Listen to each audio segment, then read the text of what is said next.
गांव के एक छोटे से घर में रोहन नाम का लड़का अपनी मां के साथ रहता था। उसके पिता का कई साल पहले देहांत हो चुका था।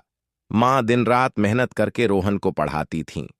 उनका सपना था कि उनका बेटा बड़ा आदमी बने। रोहन भी अपनी मां से बहुत प्यार करता था, लेकिन जैसे जैसे वह बड़ा हुआ, उसे शहर जाकर पढ़ाई करने का मौका मिल गया। मां ने अपनी सारी जमा पूंजी निकालकर उसे शहर भेज दिया। जाने से पहले मां ने कहा, बेटा, चाहे कितना भी बड़ा आदमी बन जाना, लेकिन अपनी मां को कभी मत भूलना। रोहन मुस्कुराकर बोला, मां, मैं आपको कभी नहीं भूलूंगा। समय बीतता गया। रोहन ने पढ़ाई पूरी की और एक बड़ी कंपनी में नौकरी लग गई।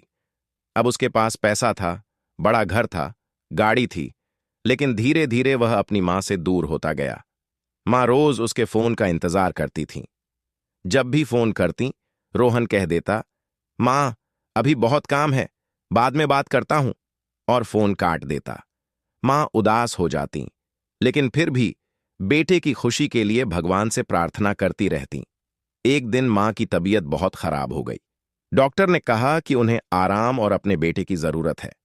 गांव वालों ने रोहन को कई बार फोन किया, लेकिन वह मीटिंग और काम में इतना व्यस्त था कि हर बार कह देता, मैं अगले हफ्ते आ जाऊंगा। लेकिन वह हफ्ता कभी नहीं आया। एक रात मां ने कांपते हाथों से अपने बेटे के नाम एक खत लिखा। उस खत में लिखा था, प्रिय बेटा रोहन, जब तू छोटा था तब तेरे रोने पर मैं सारी रात जागती थी। तुझे भूख लगती थी तो मैं खुद भूखी रह जाती थी। तुझे बुखार आता था तो मैं भगवान से तेरी उम्र मांगती थी। आज मैं बूढ़ी हो गई हूं, मुझे सिर्फ तेरे 2 पल चाहिए थे। अगर मैं तुझसे फिर कभी न मिल सकूं तो बस इतना याद रखना कि एक मां तुझसे दुनिया में सबसे ज्यादा प्यार करती थी। खुश रहना बेटा, तेरी मां। खत लिखने के कुछ घंटों बाद मां ने हमेशा के लिए आंखें बंद कर लीं। अगले दिन रोहन को गांव से फोन आया। जैसे ही उसने खबर सुनी, उसके पैरों तले जमीन खिसक गई। वह तुरंत गांव पहुंचा। घर के बाहर लोगों की भीड़ लगी थी। जिस मां ने उसे चलना सिखाया था, आज वही सफेद चादर में लिपटी हुई थी। रोहन फूट फूट कर रोने लगा, मां, एक बार आंखें खोलो, मैं आ गया हूं। लेकिन अब बहुत देर हो चुकी थी। अंतिम संस्कार के बाद गांव के एक बुजुर्ग ने उसे मां का आखिरी खत दिया। रोहन ने खत पढ़ा और उसके आंसू रुकने का नाम नहीं ले रहे थे।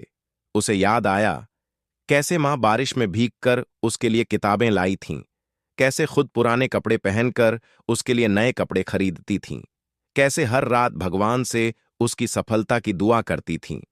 उस दिन रोहन को समझ आया कि दुनिया की सबसे बड़ी दौलत पैसा नहीं, बल्कि मां बाप का प्यार होता है। उसने अपनी मां की तस्वीर के सामने खड़े होकर कहा, मां, मैं जीवन में सब कुछ जीत गया, लेकिन आपको खोकर सबसे बड़ी हार गया। उस दिन के बाद रोहन हर साल गांव जाता, गरीब बच्चों की मदद करता और अपनी मां के नाम से एक स्कूल चलाने लगा, क्योंकि अब उसे समझ आ गया था कि इंसान की असली सफलता दूसरों के चेहरे पर मुस्कान लाने में है।